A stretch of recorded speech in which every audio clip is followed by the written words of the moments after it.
দেখো বন্ধুরা, আমি আলুটাকে ভাবে কেটে নিয়েছি। প্রথমে কড়াতে তেল দিয়ে তারপরে ঝুড়ি ঝুড়ি করে আলুগুলোকে কেটে নিই। আলুর খোলা ছাড়িয়ে আলুটাকে আলুর খোলা ছাড়িয়ে দেখো বন্ধুরা, খোলা ছাড়িয়ে তারপরে আলুটাকে ঝুড়ি ঝুড়ি করে জলের মধ্যে ধুয়ে দিই। ভালো করে আরও পরিষ্কার জলে ধুয়েছি। ধুয়ে কাঁচা লঙ্কা দেখেছি বন্ধুরা, দেখো বন্ধুরা, কাঁচা লঙ্কা ফোড়ন দিয়েছি। আমি ঝালটা খেতে ভালোবাসি তাই। তারপরে নুন দিয়েছি, যতটা পরিমাণে নুন দেওয়া যায়, মানে নুন যাতে বেশি না হয়। তারপরে আমি হলুদ দেবো এবারে। দেখো বন্ধুরা, হলুদের ডিব্বা থেকে আমি হলুদ দেবো, দেখাচ্ছি তোমাদের,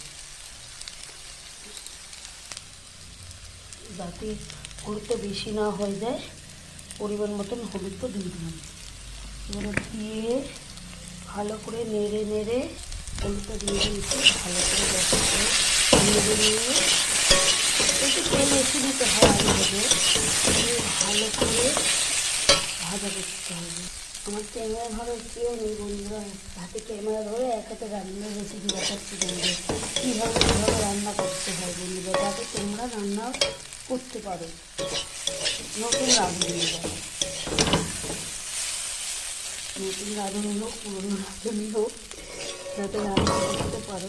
আমিও নতুন ছিলাম, পুরোনো হয়েছি খুব বিয়ের পর। বিয়ের আগে আমি কোনো রান্না কিছু করতাম না।